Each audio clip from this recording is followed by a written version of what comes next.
First Unity. Good morning. Please stand for our first song.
You can be seated.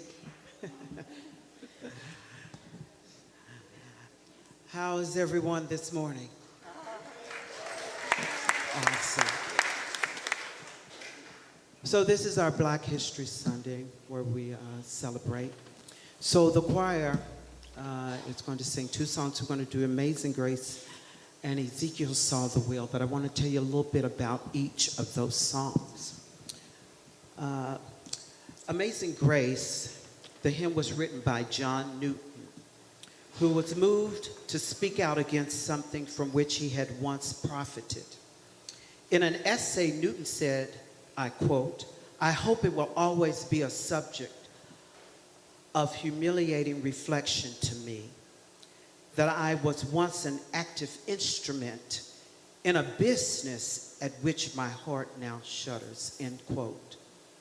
Thus, it seems fitting that this hymn has become, for so many, including those fighting for civil rights, an anthem against all forms of social injustice. So, if you will allow me, I took and I paraphrased my own Amazing Grace against Amazing Grace. So, it says, "Amazing grace," and I say, "Oh, my great and wonderful source, how sweet the sound I love to call your name, that saved a wretch like me, loved me when I didn't know how to love myself. I once was lost. I didn't know that I was enough. But now I'm found. I know now I am enough. Was blind. I will no longer close my heart. But now I see.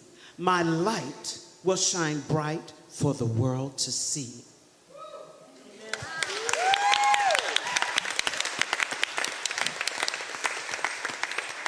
Ezekiel saw the wheel. Tells the story of the prophet Ezekiel's vision of a wheel within a wheel, symbolizing God's omnipresence and ability to move in any direction, often interpreted as a powerful image of divine presence and guidance. Ladies and gentlemen, please put your hand together for our accompanist that's going to accompany this Amazing Grace, Sally Martin.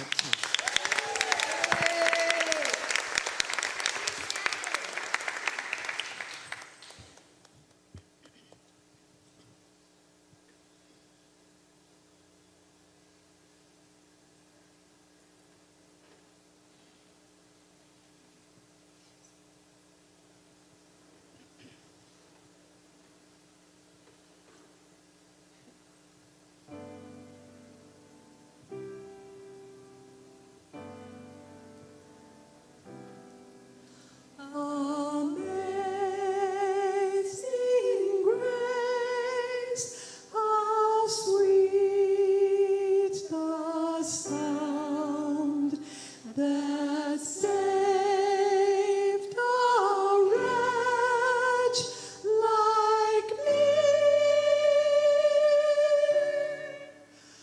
I once was lost, but now I'm found.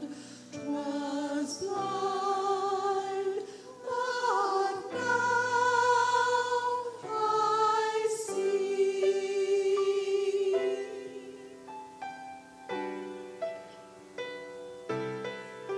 Through many dangers, toils, and snares, I have already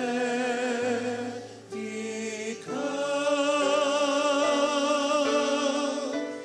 'Twas grace that brought us safe thus far, and grace will lead me home.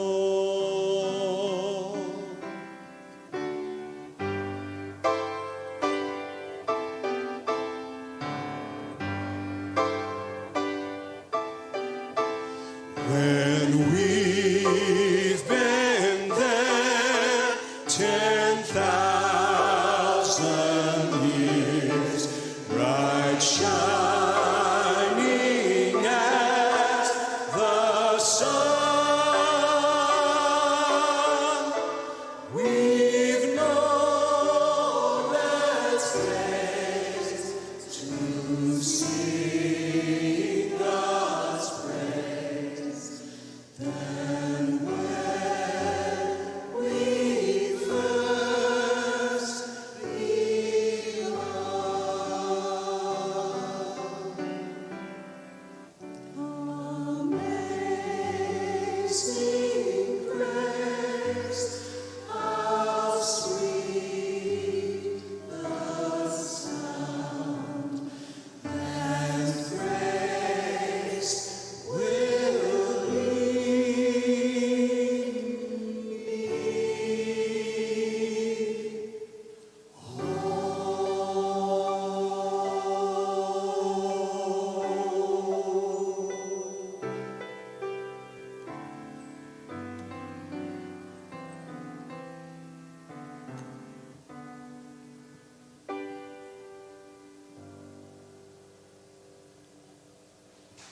Ezekiel saw the wheel way up in the middle of the air. Ezekiel saw the wheels way in the middle of the air. Ezekiel saw the wheels way up in the middle of the air. Ezekiel saw the wheels way in the middle of the air.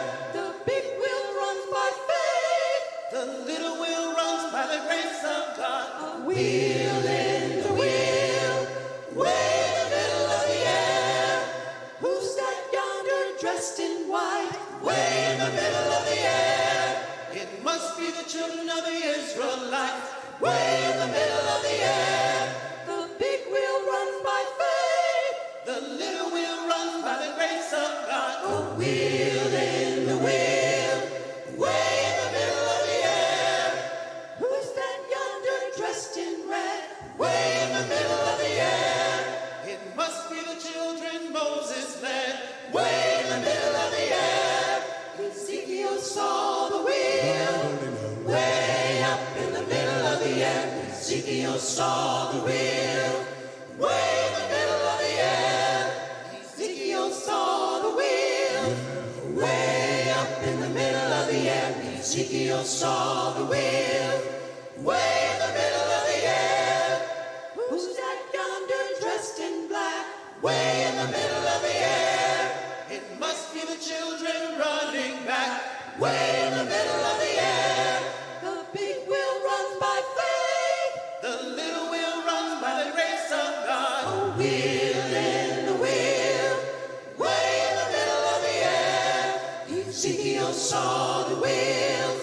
Way up in the middle of the air. Ezekiel saw the wheels. Way in the middle of the air. Way in the middle of the air. Way in the middle of the air. Way in the middle of the air.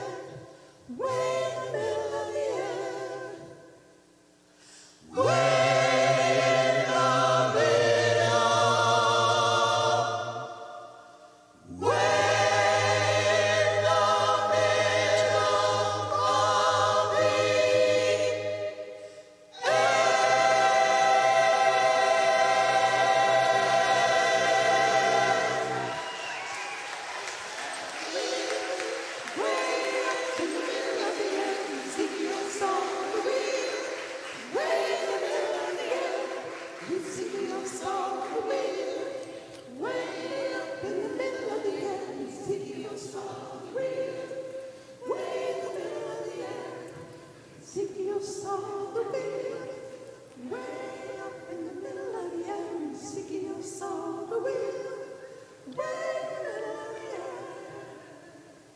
Let's hear it. Let's hear it for our music team.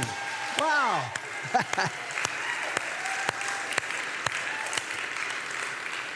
Wonderful. Wonderful. Reverend Iman Holder is just leading this music team on. So good. I love it. Man. Yes. Feels good in here, doesn't it? Hey, look at somebody real quick and say, oh my. You look amazing. You look glorious. You look magnificent. Intelligent. Powerful. Strong. I see God in you. I call you blessed. Healthy. Wealthy. Wealthy. Wealthy. Wise. I see all kinds of good coming your way. High five 2 or 3 people. Tell somebody you're glad to see them today. Hug somebody's neck. Everybody who is joining us online around the world, we see you. We welcome you into this space. We send you love. Watching in the countries around the world and all of the states throughout the United States. I'm going to ask our local congregation, if you will, to welcome our live streamers who are alive and well. We love you. Man, it feels really yummy in here. It's delicious. Hey, a fair warning, if you are a little concerned about this flight, buckle your seatbelt. If we lose cabin pressure, Oxygen mask will not fall. You'll just have to learn to breathe the yoga way. We welcome all of you in here. Thank you so much for being here. If you have not silenced your phones already, please consider doing so. I am so honored and grateful to serve along with all of you as spiritual leader here. My name is John Scott. At least that's what my parents put on my birth certificate. Actually, it was Jonathan Henry Scott. So I am John Henry. My uncle used to tell me all the time, he'd say, your name is John Henry, and John Henry was a steel-driving man, son. And don't you forget it.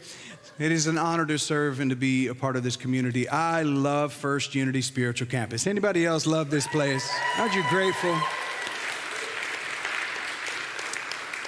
I think that's all I needed to share. I'm going to get up out of the way, and Reverend Carrie Bell Scott is going to come and share our announcements with us, tell us what's happening in the world.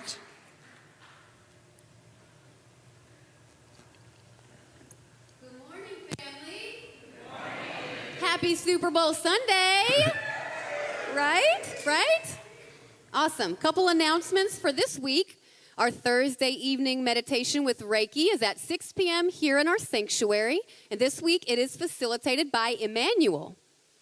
We also have a prayer box in the lobby. If you're not familiar, it is over by the Welcome Center off to the left. If you have a prayer or someone that you need or know that may need a prayer, you're welcome to slip a piece of paper in there, and our spiritual support team will pray for you. The text message campaign. I sent out an email, an e-blast on Monday. If you did not receive that, don't panic. I'm going to send another one out this Monday. But basically, we're going to have a text campaign, which basically means I know everyone receives email blasts, but this is just another way to communicate. Once, maybe twice a month, you'll receive a text message with updates, campus news, special events. So if you're interested in that, make sure you click yes in that blast. I will not be able to register you without clicking yes. And if you don't receive emails, I can manually do that for you as well. Just see me in the lobby after service. Our First Unity Voices are holding a bake sale today. They have it out in the lobby. All proceeds go to the music department. They're actually scheduling a field trip. So be sure to stop by their booth and buy you something yummy. Midday Q&A with John and Carrie. We started that this past Thursday at noon on Facebook Live. Myself and John, we talk a little bit. We actually answer a couple questions that have been emailed to us from you, from our community. If you would like to ask us a question for us to talk about on that session, you email it to admin, ADMIN, @firstunity.org. Our Spring Spirit Expressing will be starting in a few weeks. Today is the day for hosts to sign up. If you are interested in leading a group, that could be an in-person group or by Zoom, see Ronnie in the lobby out to the right of the sanctuary after service so you can let her know what day you'd like to facilitate and where you would like your group to be. The Leo Full Moon Drum Circle Sound Bath Meditation with Emmanuel is going to be Wednesday, February 12th at 5:30 on Treasure Island Beach. Parking information is on the flyer. You can bring your drums or other instruments. Our Oneness and Social Justice team is going to be meeting on Thursday, February 13th at 7 p.m. in our hall. That's directly following the 6 p.m. meditation. Reverend John will be a part of this meeting, especially because they're going to be talking about the FAST organization and First Unity's involvement in that, and then also to update you about our the community food bank that we're going to be a part of as well. Our annual business meeting, this is a big one, guys, is going to be on Sunday, the 23rd at 2 p.m. here in our sanctuary. So you'll have a little bit of time between the celebration service and our meeting to get you some food. This is a very important meeting. We do this every year. It's going to be highlights of 2024, celebration of milestones and events that we had throughout the year, community growth, and more. So everyone is welcome to attend. We hope you'll be here. Also, Jessie Powers Live, we're going to have her here in this sanctuary on Friday, February 21st at 7 p.m. We have a suggested donation of $10, but everyone is welcome. If you have not heard Jessie Powers, I suggest you be here. She is awesome, guys. She has stories and songs, and she has a beautiful voice. So for today, since we are celebrating our Black History Month, I do have a special guest that I'd like to bring up in just a moment, but I'd like to give you a little background on her first. When Terry Lipsey Scott moved to St. Petersburg in 1981, she found a city deeply divided by race. The gas plant district had just been raised to make way for the baseball stadium that would soon to be known as Tropicana Field. Tensions were high, and coming from Savannah, Scott was shocked to see a city so visibly segregated. From her first day, Scott has made it her mission to break down the barriers that divide St. Petersburg, and she's been at it ever since. She served as a city administrator for 37 years, and now she serves as the executive director of the Carter G. Woodson African American Museum. Yes, thank you. That's awesome. But she does so much more. Scott is everywhere. She's deeply involved in advocating for dozens of issues surrounding housing, poverty, and opportunity. She has proven a tireless advocate for equality and fairness, committed to making our city a great place to live for all residents. Please, everyone, welcome Terry Lipsy Scott.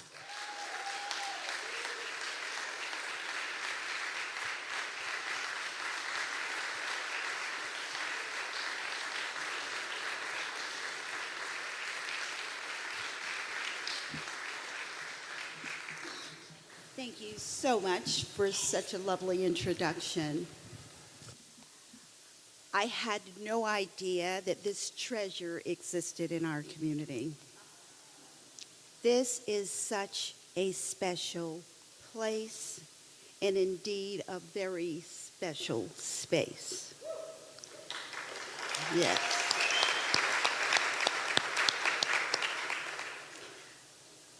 The music has already filled my soul. And to be honest, I can just take a pass. You guys just keep singing. This is just fabulous. But good morning, Unity.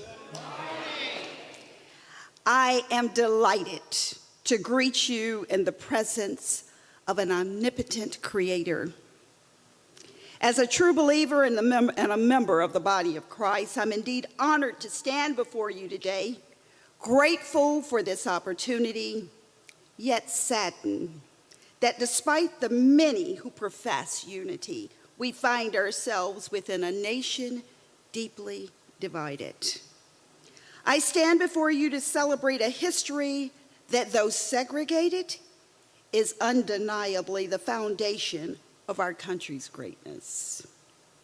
Dr. Carter G. Woodson, the father of Black history, established Negro History Week in 1926 in response to the exclusion of Black Americans' contributions from the history that was being taught.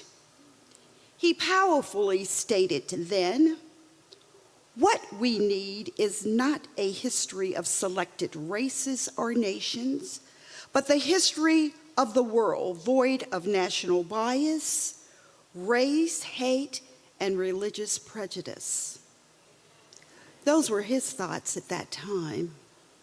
He was not in favor of Black history being segregated from America's history.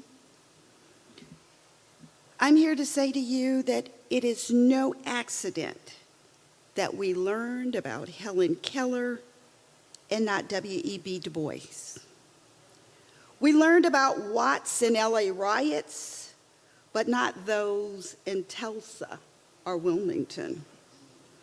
We were told George Washington's dentures were made of wood rather than the teeth of enslaved people. We studied the New Deal and Black ghettos, but never about redlining and Black Wall Street. It's no accident that we heard about Black-on-Black crime, but white criminals have never been lumped together by race, creed, or color, or gender identity. We were taught that states' rights caused the Civil War, rather than acknowledging that slavery was mentioned 80 times in the Articles of Secession. What privilege affords you when privilege? Let me say that again. When privilege affords you the opportunity to have history rewritten so that uncomfortable truths remain hidden, remains astounding to me. And yet, this privilege is perpetuated by those who refuse to learn or acknowledge those realities. History is preserved by those who carry truth in their hearts, despite the difficult road that led them to these places. Let us commit ourselves to ensuring that the contributions of African Americans to our nation's greatness are never lost, silenced, edited, or erased. May we honor and preserve these legacies as they're rightly deserved.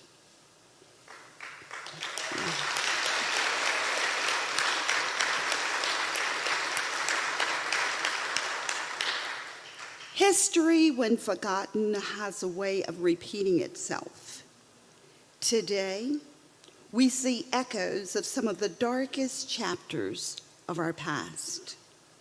Yet, we will remain steadfast in our duty to uphold justice and unity for all. The fight for what is right has never been in vain.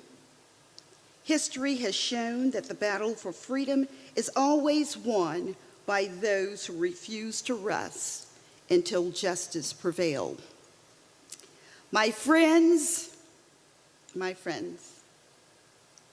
until the day when Black history is fully recognized as American history in truth, I invite you to join us at the Woodson African American Museum of Florida, a space where the mission is to preserve, to present, to celebrate, educate others regarding the contributions of African Americans to this great nation.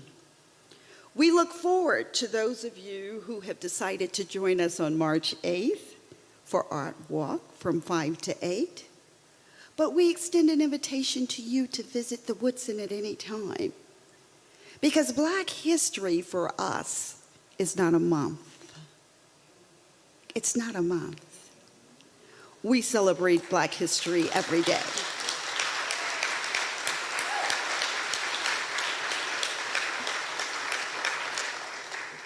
And in closing, I leave you with the words of Stan Mitchell. If you claim to be someone's ally, but aren't getting hit by the stones thrown at them, you're not standing close enough.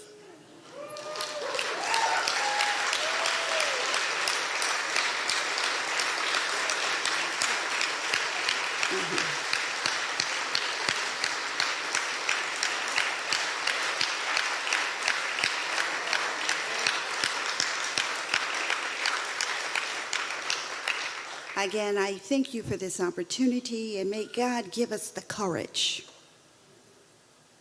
May God give us the courage that we need to do what's right all the time, even when it's uncomfortable. Thank you all. I'm grateful.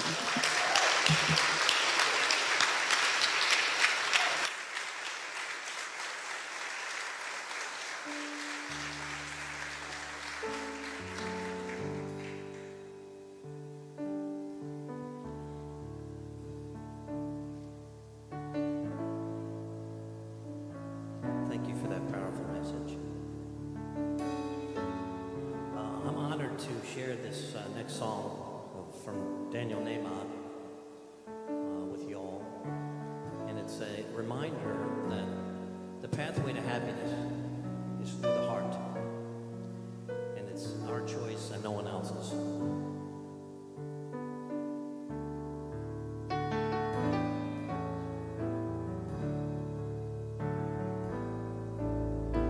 Love is my decision.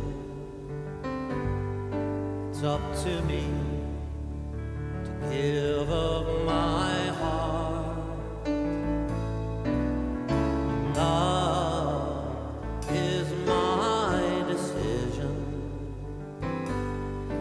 No one else tell me to start. Once I decide to change my mind, Spirit will show me how.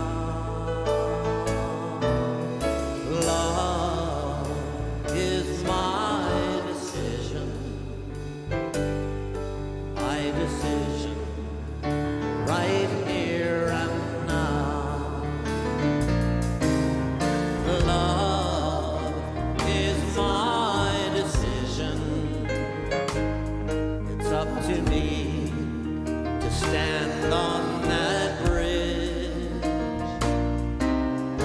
Love is my decision. No one else can make me forgive. And once I decide to change my mind, Spirit will show me how. Love is my decision. My decision right here and now.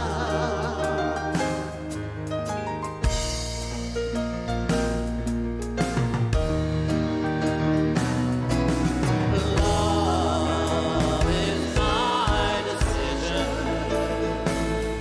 So up to me to dance down that road. Love is my decision. No one else can lighten my load. And once I decide to change my mind, Spirit will show me how. Love is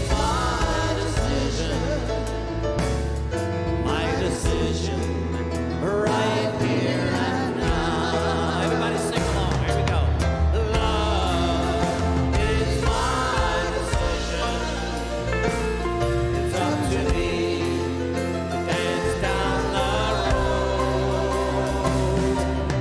Love is my decision. No one else can lighten my load. And once I decide to change my mind, Spirit will show me how. Love is my decision right here and now.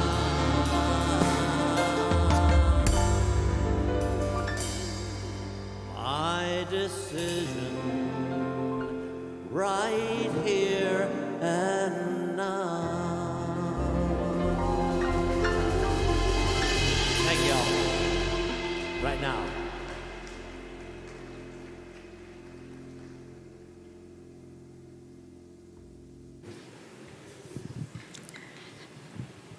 Thank you, Sal. I think he needs another round of applause.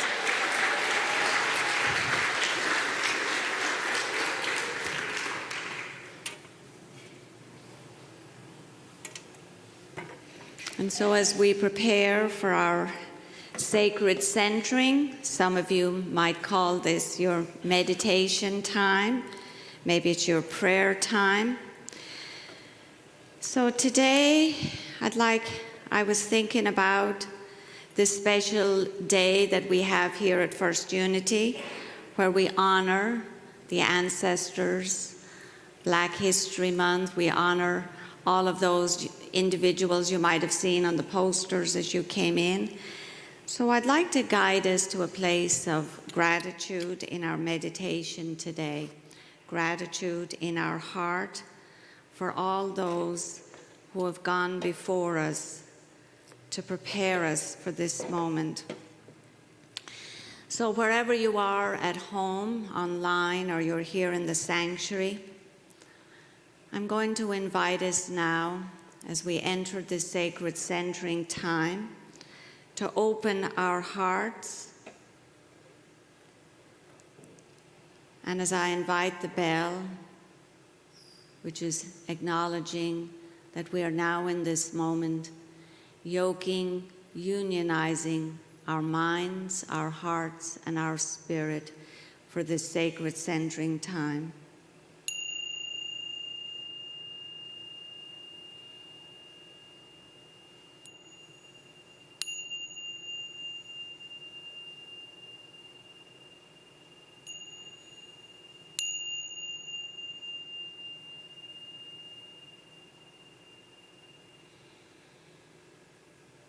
If you feel safe to do so, maybe closing your outer eyes or finding something to focus on. Inviting yourself to come into this place of rest and ease. Noticing your breath and breathing, as this is always the bridge that will guide us inwards.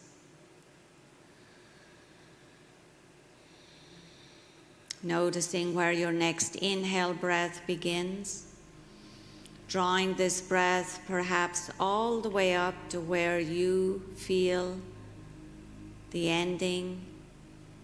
Pause, and as you exhale, following your breath downwards. 2 more times as you inhale, filling up with light, with love, with peace. And as you exhale, releasing and letting go of any resentment, judgments, worries, fears. 1 more time as you deeply inhale with your whole body, expanding the abdomen, the rib cage, pausing at the top, and then noticing the turnaround as you exhale and letting go. So continue maybe to scan your body here. We're still preparing the way inwards towards the heart, but maybe noticing now where you're holding on to any tension or tightness. And can you send the exhale breath there?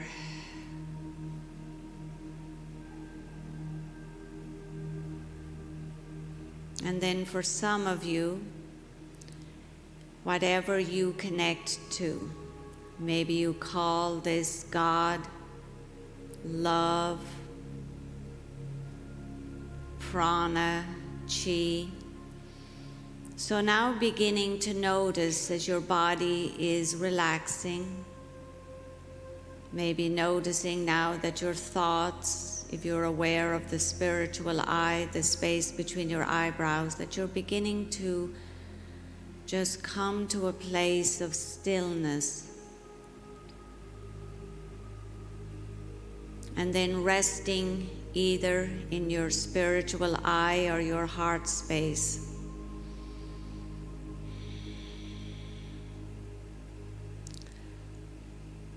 So I'm inviting us into this space of gratitude for all of these amazing individuals who forged the way before this day to bring forward the movement of ending slavery, the movement of ending oppression.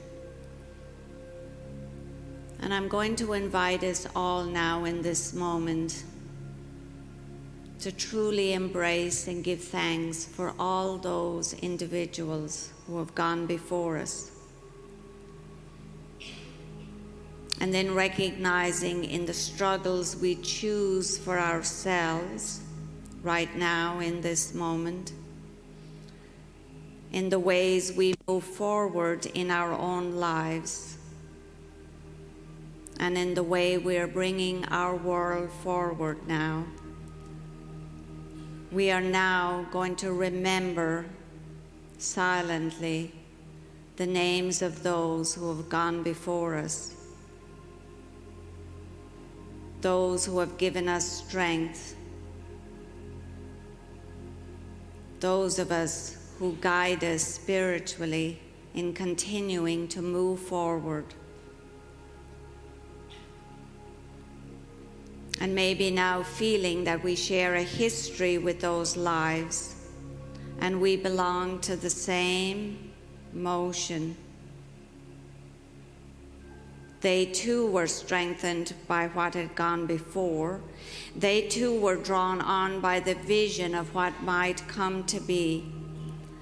And so now we feel them. They are with us still. They have not melted into the dust. The lives they lived hold us strong. their words remind us, call us back to ourselves, and we, the living, carry them with us. And I invite us all now to rest here in our heart space as we connect to all of these individuals who give us the strength to keep moving forward for equity, for justice, for unity. So rest here in your heart space or your third eye for a couple of minutes without my words, and feel their strength and their power moving through you.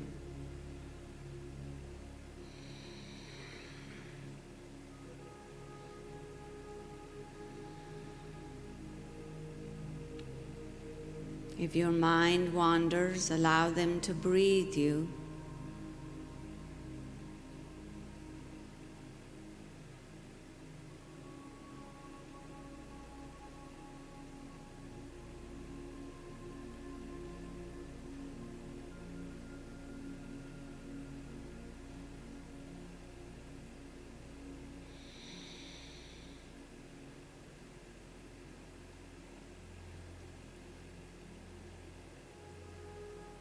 If you'd like a mantra,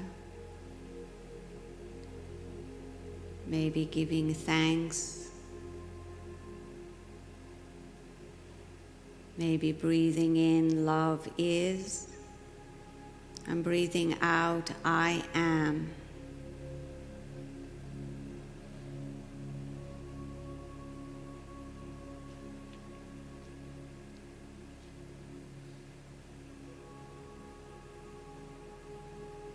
Connecting in your own way.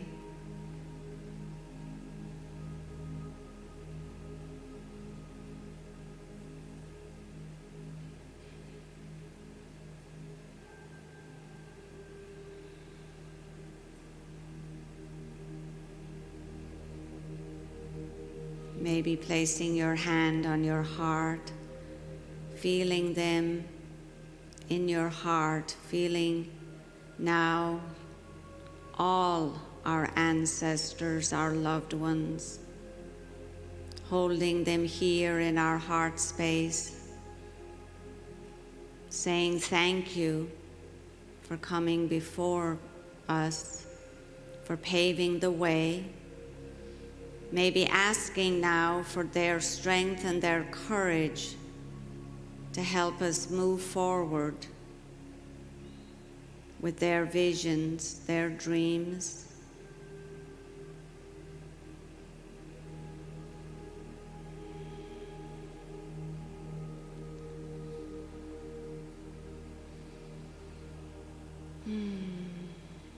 See, we are the living. We carry them with us. We are their hands. We are their hearts.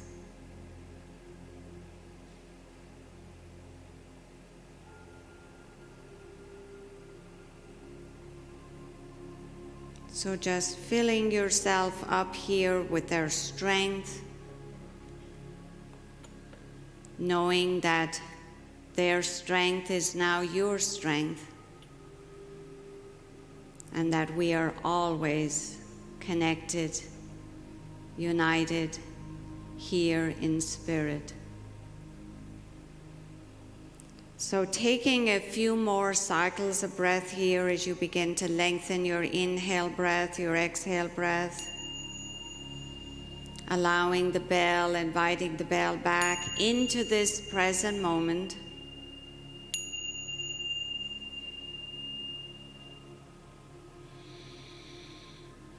Maybe beginning to wiggle your fingers, your toes.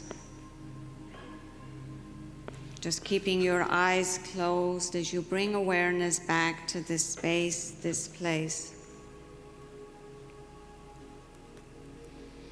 And taking a moment to, however you would like, to either rest your hands or maybe push them together in Anjali Mudra.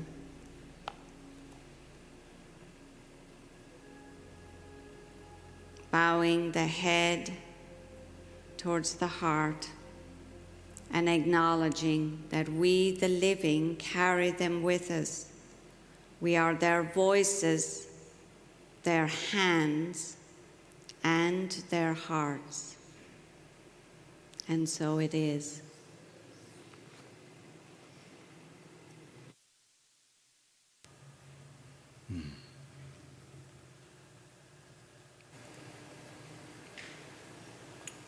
And so it is. Reverend Aileen, what a beautiful gift to this community.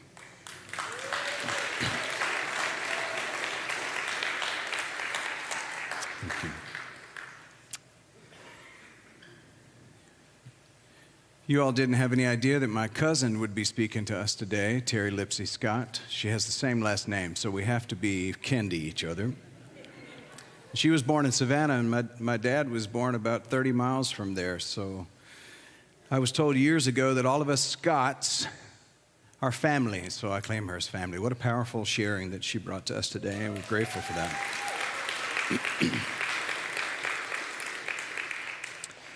Today I'm in a rare mood. And this week has been sort of a defining week for me. And today I need to share with you what has been coming to me, even during my sleep. And Carrie will tell you that I've said to her many times, she asked me when we first got together years ago, she was telling me about her dream. She had had a dream. And I said, well, I can't remember the last time I had a dream. I'm told that we dream. It's just a part of what happens while we sleep. But I don't ever remember my dreams. It doesn't happen. So she could tell me vividly, the dream state. How many of you have dreams regularly and you remember them? See, not me. However, in the last week, a little longer, I'm dreaming. And I'm saying that to you because it's very disturbing to me, because I can tell you that it's been at least 20 years since I could say I remembered a dream, unless the dream happened and whatever occurred in the dream transpired. And so it always was one of those things where I was a little alarmed by it. Whatever transferred or happened in the dream also tended to happen in the physical. When I was 11 years old, I had this fiery preacher prophesy over me that I was a prophet. But I had so many people that would tell me that as I was growing up. And that was, okay, fine. I'm not sure what that means. I did find out later that prophets don't profit very much. And not the real ones, unless they have a 1-800 hotline or something. Then when I found out what prophets were, I was like, nope, I'm good. I appreciate it. Because prophets tend to be pushed to the margins, and they tend to be persecuted. They tend to be thought of as freaks, something's wrong with them, or killed. And like any one of those is kind of like, yeah, I think I'll pass. There's plenty of other callings I'll go with. Thank you. When I was 21 years old, I had a minister do the same thing. He said, you're a prophet. And I said, thanks. Walked away going, no, I'm not, no, I'm not, no, I'm not, no, I'm not. And I've said that really ever since. I don't know what is happening to me currently, but I can tell you this. What is happening in me and has happened to me in about the last really week and a half, 2 weeks, is a shift, a real shift in me internally, and a real sense of boldness that has come on me really in the last week, for sure. And I am answering a call that I have run from. And that calling might not sit well with some of you. Some of the things that I may go over today are not necessarily the beliefs of the board the leadership here, staff, or anyone else, if you need to send an email, it's Rev, R-E-V, John Scott at firstunity.org. Don't send an email to anyone else. Send it to me because I can handle it. So I stand here today in my own calling and in my own purpose, on my own if I need to be, with not asking anybody to back it up. And here we go. Thrive in 2025. Everybody good? Everybody smile at me. All right. I nearly freaked out and had a rapture moment sitting over there during the devotion service when Reverend Mickey, are you in the room anywhere? When Reverend Mickey read the sacred reading this morning, which I was completely unaware of. And the title of it was, once again, Mickey, what was the title of it again? United State of Consciousness. The subtitle was Radical Interconnectedness. The title of my talk today is The Radical Power of Oneness. And I had no idea what her reading was going to be, but suffice it to say there's some synchronicity in the space. Here we are celebrating Black History Month, but we shouldn't have to. I'm going to say that again. Here we are celebrating Black History Month, but we should not have to.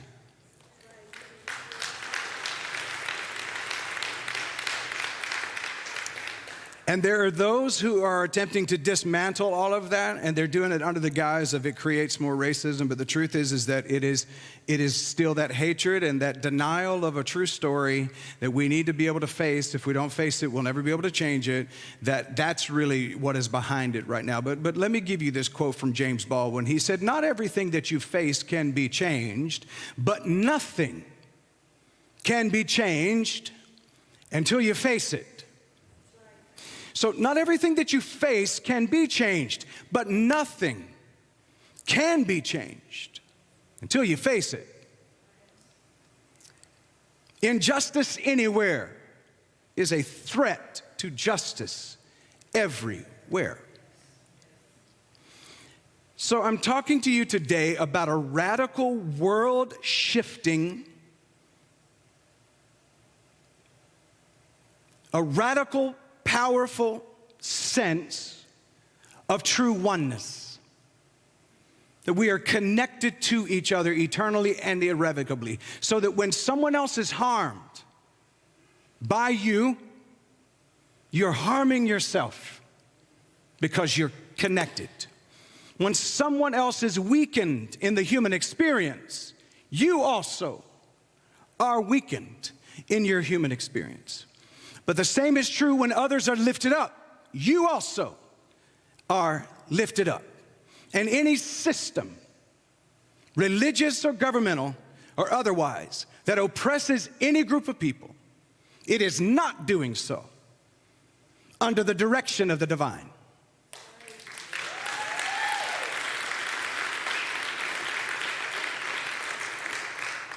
I may be here in this life to comfort the afflicted and to afflict the comfortable. I'm willing to accept that as my mandate if that's what my mandate is. And my family already knows that this could mean that I might not have a good job. This could mean that in some way they may come under some kind of attack. This could mean that people might not like me, but I am not in a popularity contest. If I were, I probably wouldn't have worn this shirt.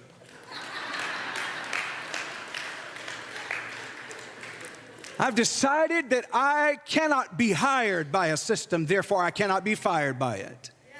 I've decided that I have a calling that is higher than any of the systems that we have currently put in place in our world. I have decided that I know that I have been to a real mountaintop. And in this last week, I went right up to the top, and I saw the ability for a new world. I saw the possibilities, but we will not do it apart from each other. We will do it collectively in radical oneness.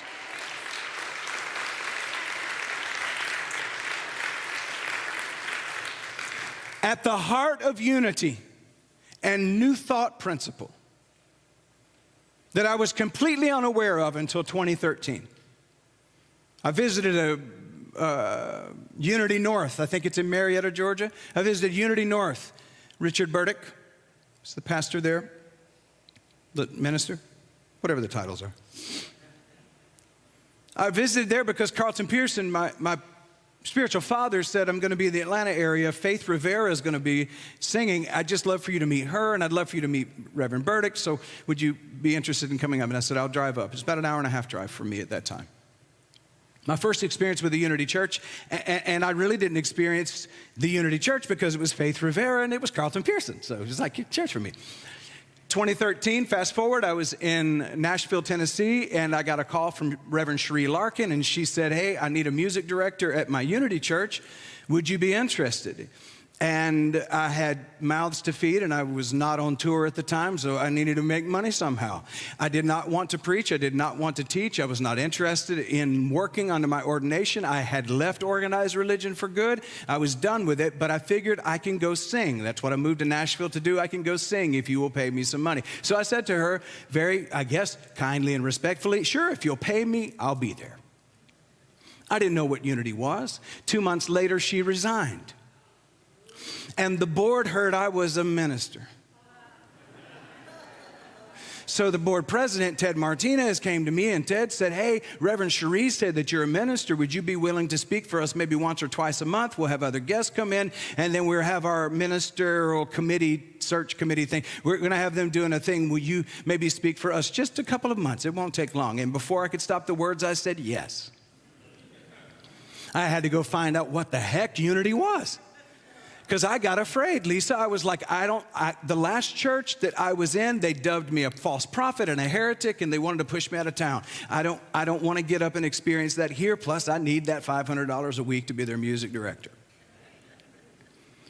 So I had to go look it up. And when I looked it up, I did not know I had been studying the Fillmores, and I'd been studying Ernest Holmes already, that I had already been introduced to Paramahansa Yogananda. I was under some of the tutelage of Dr. Wayne Dyer and Bishop Carlton Pearson. And I went, oh my gosh, this sounds like that. At the very heart of unity and new thought is this philosophy of the principle of oneness. At the heart of it is our connectedness. It's the idea that it's the interconnectedness that arises from the single source, a single divine consciousness, that we're all of that same presence. It's the belief that we're all an emanation and a manifestation from the one source of life. But oneness is not passive. And oneness does not pacify those who want to remain babies. It's not always nice. And it sure as heck is not weak. Radical oneness invites us into a tremendous level, probably, of discomfort. Oneness is a radical, world-disrupting, powerful, challenging force that threatens the very foundation of injustice everywhere. Oneness, if we truly believe it, invites us to strip off all of the garbage of our religious and spiritual bypassing and see the truth of our calling in this world. Oneness is not a philosophy that adopts the shroud of prejudice and racism and other isms under privilege by saying, well, oppression's not real because we're all just one.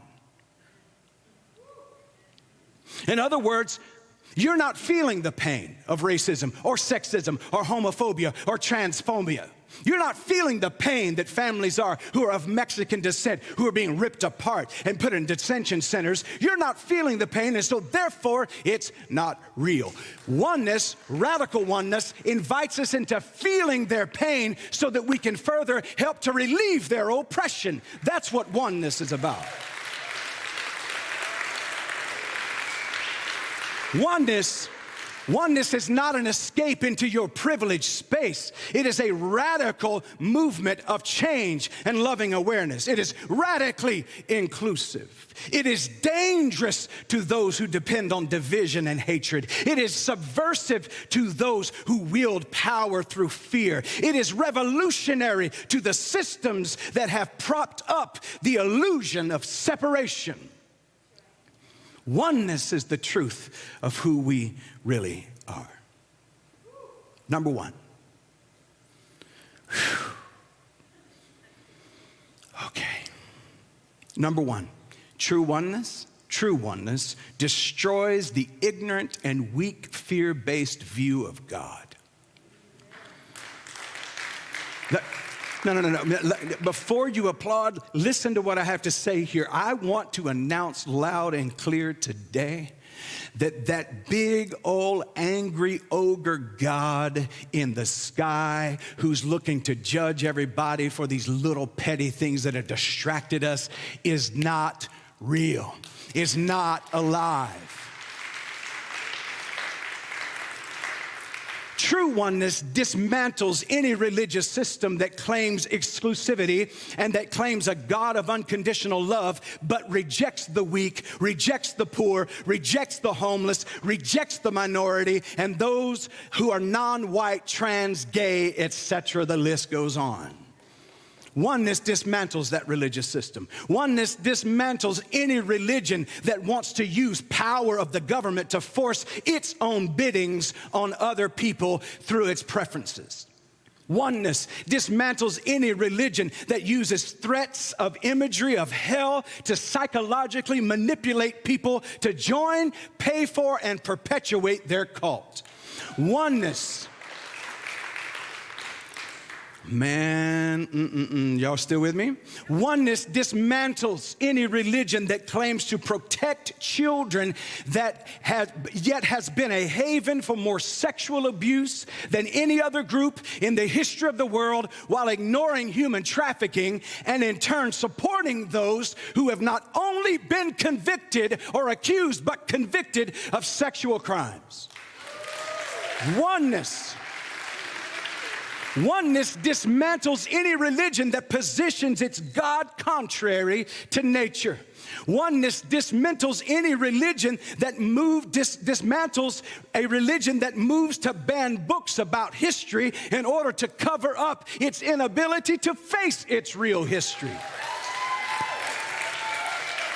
Oneness dismantles any religion that endorses an end-of-the-world scenario where God is going to kill billions of unbelievers so that he can make the world a better place for us to live in.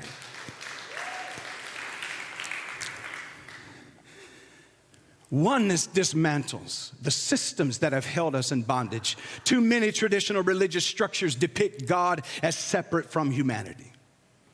God as being a judge who rewards and punishes. Oneness obliterates that idea. True oneness obliterates the idea that God is separate from us. If God is not separate from us, then God must be in and as us. So we no longer are wrestling with this deity outside of us. We are challenged by the divine that is within us to rise up to the standard of that divinity. I feel like a Pentecostal preacher today, but I am not trying to be that.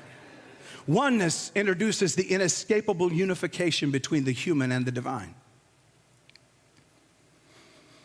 You see, here's the deal. Consciousness is everywhere and in everything all at once. So there is no such thing as a fall from grace. Vladimir Lenin said this: the greatest drug to be used on humanity is religion. And we have been pumped full of it. Not just the religion of Christianity or whatever other religion you might want to name, but any religion that lifts itself up while oppressing and holding others down is not of God. It is not divine. And it is not truth. So, if this oneness with the divine is true and there's no fall from grace, then the only issue we truly have is our amnesia about who we really are. And they don't want you to know who you really are. Because when you wake up to who you really are, you're not going to allow the oppression to continue. You will challenge poverty in the wealthiest nation in the world. We are more worried about TikTok going blank than we are about 140 million people who are stuck in poverty because they need them to be stuck in poverty because the system is propped up on the back of slavery. And if you can't hold them in chains, you put them in mental chains.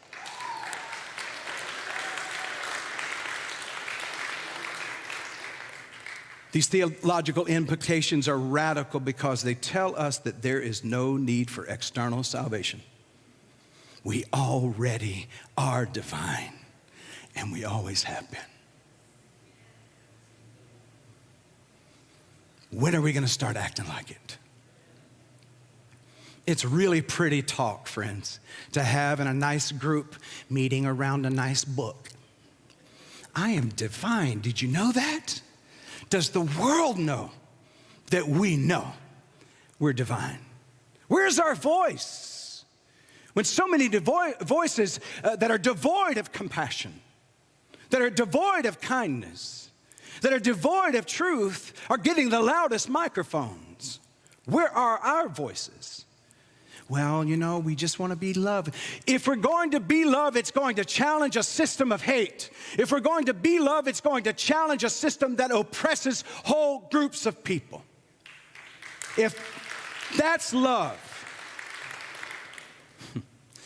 See, the thing is, they don't want you to know you're free because this system that has been built on guilt and fear needs you to believe you're bound and that they have the solution.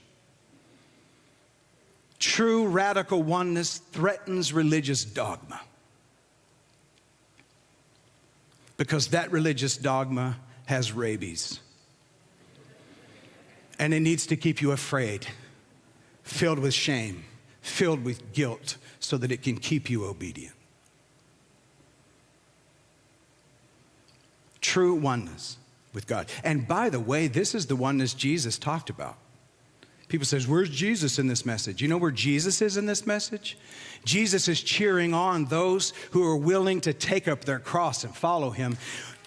We get tattoos of crosses, but we're not willing to carry one because we're afraid of the crucifixion process. Jesus' final prayer with his disciples was that they would recognize their oneness with the Father just as he had come to recognize it.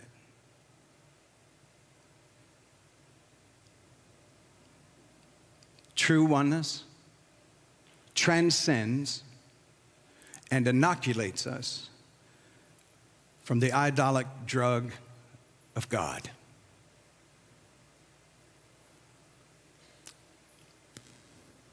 It's quite disturbing to wake up and realize that the God you were taught about isn't real. I went through that divorce over 20 years ago. Not only was I going through a physical divorce in my life, but I was going through the divorce from the Jesus I'd been taught about and the God I'd been taught about all at once.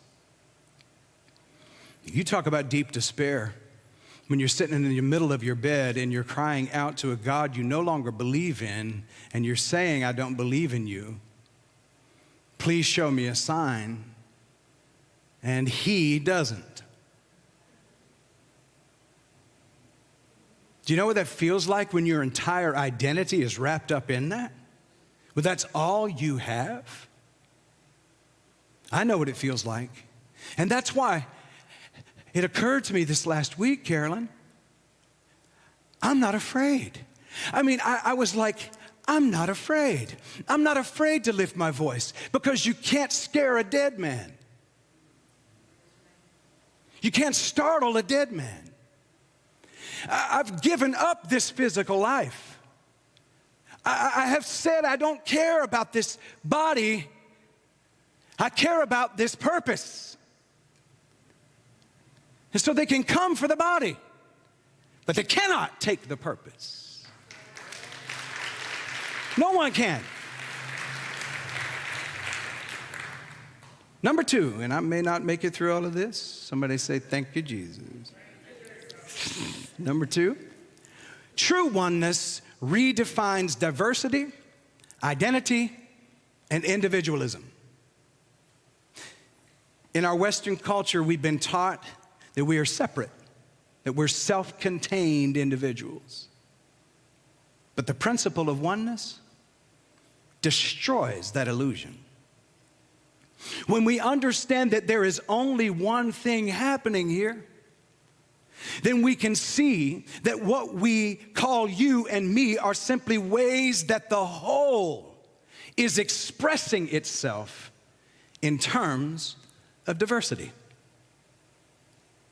Now, true oneness doesn't let all you folks off the hook who think that what I've been given to you today is a political message. You see, the problem is today is that politics has infiltrated not only religion but spirituality. And it's tried to make us think that subjects like this are political. I don't care that they've hijacked it and tried to make it political. This is about humanity. This is about decency. This is about respect. This is about what's right. It's not about politicians or politics.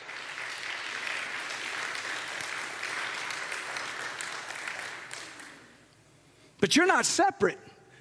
Those of you who are in here who cannot stand Donald Trump, let me announce to you today, you're not separate from him. No matter how much you might want to be, you're not separate from him. He may be the example and the antithesis of what you believe to be true, but you're not separate from him in any way. There's still that connection that you have to even those you cannot stand. Boy, that wasn't as loud. Now, remember, I didn't come here for a popularity contest. I didn't come for likes and loves on the Facebook.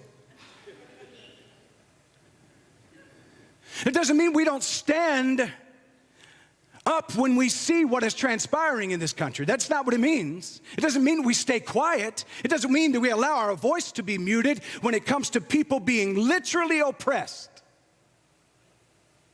I'm not afraid of this administration. I'm not afraid of this current president. I'm not afraid of this current government. There's no fear here because you can't make a dead man afraid.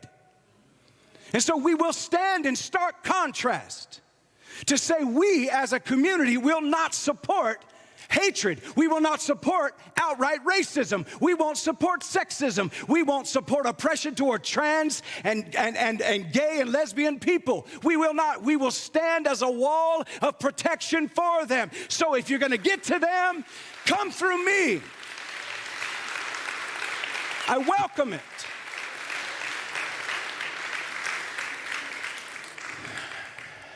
So this means that this rugged individualism is a lie. It felt so good to be rugged. So, me against the world, against the wind, going against the grain. No, your individual ruggedness is a lie. Independence and codependence give way to interdependence as oneness begins to grow in you. Because you recognize that without the trees, you can't breathe. Without the contrast of those who live in darkness and those who have decided to become the walking dead, you wouldn't know you were alive. And yeah, folks, let me tell you something. The earth is splitting. You may not like it. I don't like it. I'd like to see it happen some other way, but the earth is splitting. The earth is in turmoil right now. And in this time and space, there is going to be a divine division that reminds us of our divine unity. And that's what's happened. There's lines being drawn in the sand. And once again, we're having to go around this thing again because we've not learned our lesson. We will continue to revolve in this wilderness until we learn to evolve into better human beings, better divine beings. So, if we are radically interconnected, then personal success, please hear this, personal success, personal wealth, and personal enlightenment are incomplete unless they serve the whole world. If your personal success, your personal wealth, and your personal enlightenment, whatever that is, does not serve the world, then it's not founded in oneness. Because in oneness, there is a deep desire to not just lift yourself up, but to see others lifted up.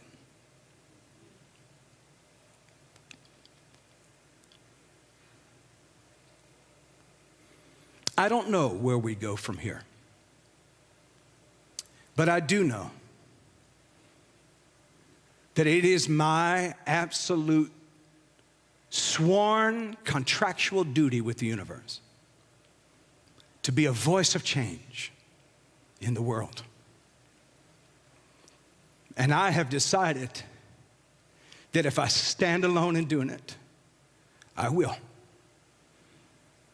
Because I will not stand idly by as people that I love and I care about, people that I hold dear to my heart, live every day under the threat of what is currently happening in our world. I will not stand idly by. And if that means I can't have a voice in a pulpit because it's too political for some, if that's what it means, I'm good with that. I've already told you, I don't need a church, don't need a platform, don't need a pulpit. I'll go out in the middle of the beach and do it. I'll go out in the middle of my backyard and do it. Because we can't continue to say that we're one with everyone and that love is who I am until we're ready to act on it. And we can't continue to spiritually bypass the things that make us feel uncomfortable.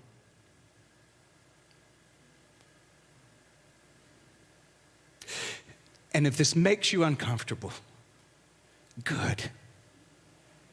Because it's time we had a little discomfort that will rattle us to wake the hell up.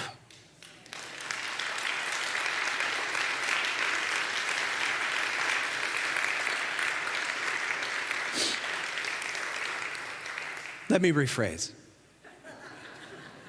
Because I think I met my cussing quota last month and it leaked into this one.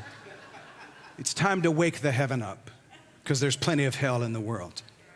And it's a hell we're creating. And we need to withdraw from the system of creating it. I want you to know that although my face may seem angry, my sweat may look like frustration. It is from the depths of love that you cannot imagine. Love that gives me the fuel to take my place of privilege in the world as a white, middle-aged, heterosexual male and use my voice to call out oppression wherever I see it, and to do what we can to free every single mind from the slavery of mental separation. You're not separate from the people that you come in contact with. You never will be, no matter how much you want to act like you are. Radical oneness invites us to lift up our voices, to step to the front of the line and say, we're not here to save the world. It's been dead. We're here to create a new world. I believe we have the power to do it. And I'm not drafting anybody today. I'm not signing anybody up. There's nothing for you to sign. This may be too heavy for you to ever come back again. And if it is, I apologize to the leadership of this church. But as for me and my house, I have to do what I've been mandated to do. And that's to declare from the rooftops and the mountaintops oneness, unity, equality, equity, love, compassion, kindness, respect, and harmony for all of humanity. That is who we are at our core, and we need to act like it for once. Act like it.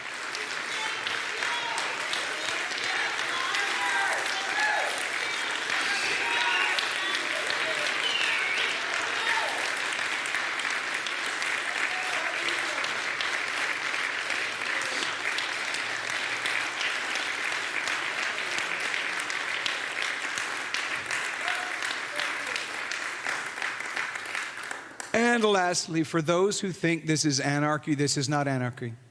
I'm not signing anybody up for an army.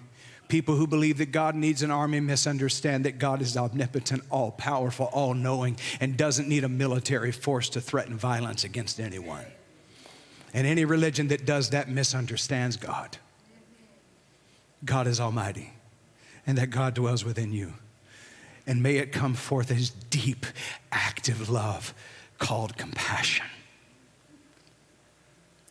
Holy presence,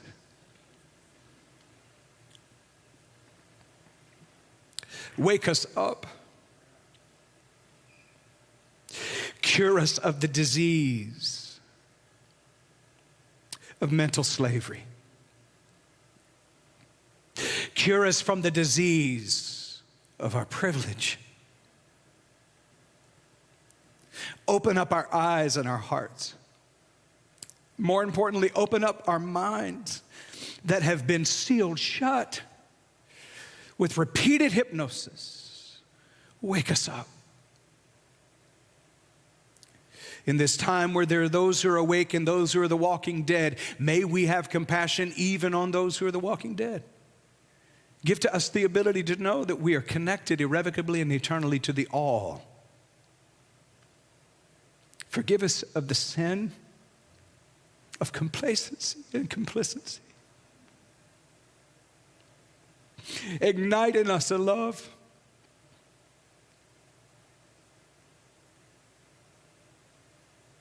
that gives us the ability to look at the things that break our heart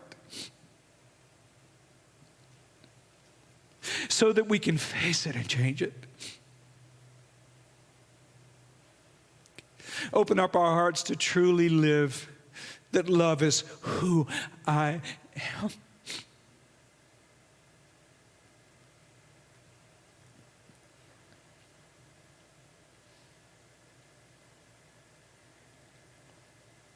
And may this be a place, a sanctuary, a safe harbor for every soul.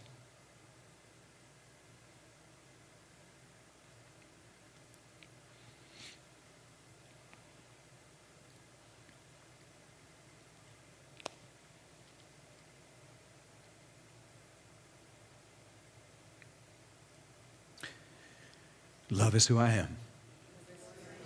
Gratitude is my attitude. Abundance is my nature. Well-being is my birthright. And love is my decision. Sal, will you and Nick come back and lead us in that song again? Love is my decision. And then after that, thank you. While that's happening, thank you, Iman. While that's happening, I'm going to ask you to make a decision today. This used to be like at the end of services, they would do altar calls, you know. And it was so you could, I guess get your sins forgiven. That was really the point of it. But there's a reason it was called an altar. And the word altar is the root word for alteration. And I'm going to do something really strange for First Unity Spiritual Campus, as if, right? Sal is singing this song. If you feel like that the time has come for you to press into the spaces that feel uncomfortable, and you have something that you have maybe heard a call in your spirit today to really shift and do something. This space is open. Not for you to come and hope God won't be mad at you this week and won't strike you down, but for alteration. See, alterations happen so that you don't have to throw out the whole outfit.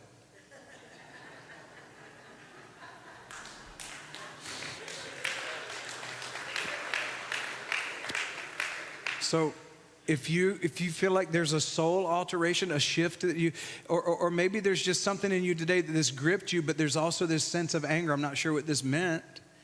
You're not coming down here to join the church. You're not coming down here to join a religion. I'm not even saying you have to come down here, but it's just sometimes cool to move the feet in the direction of something and say, you know what, I'm making a step for me I'm willing to alter the way I've been doing life. And maybe do it just a little deeper in love as they lead us in this song again. Thank you, Sal.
It's our decision. Thank you. Thank you. I love you, family. I love you. Thank you for being here. Thank you for being here. Yeah, keep the shirt. Thank you. Or hair. you so much. Thank you. Thank you. Keep it going. All right. It's a little disruptive, isn't it? It's good. Disruptive is good. It's good. Reverend Aileen, I don't know that I can do the rest. I'm going to ask you if you will to come and... Absolutely. I somehow had that feeling. I was all ready. Thank you. Oh. All right, 'tis the offering time. So, but before I get into that, anybody who is here new to us for the first time, including anybody at home online, we do have a special gift for you. We do have a Let's Get Acquainted card. So you go out the door, take a left here in the sanctuary, and one of the greeters or the ushers will be there. And no obligation, but we would love to add you to our constant contact so you can stay updated with everything that's happening. So as the ushers come forward, I'm here to remind you that there are 6 ways to give. And so there is text to give, and I'm going to go through these quickly. We have our First Unity app that you can download. You can follow the yellow hearts. That will take you to a secure place where you can give.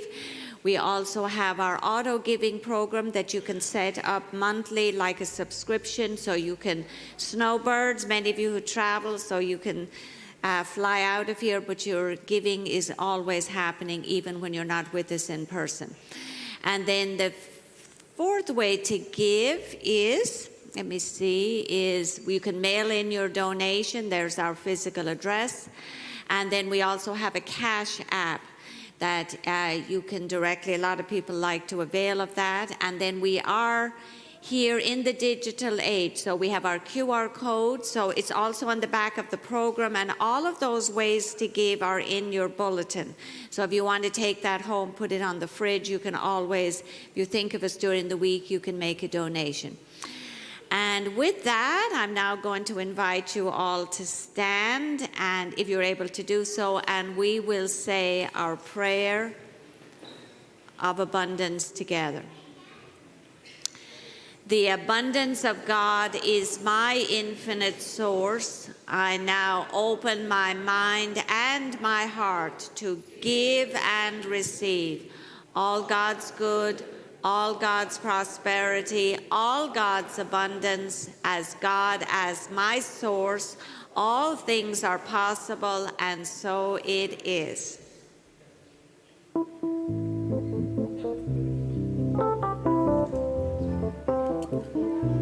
There you go.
Let us stand, family. Let's sing our peace song. Here we grow.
And let's say our mantra together. Love is who I am. Gratitude is my attitude. Abundance is my nature. Well-being is my birthright. Now go and have a good day because you can.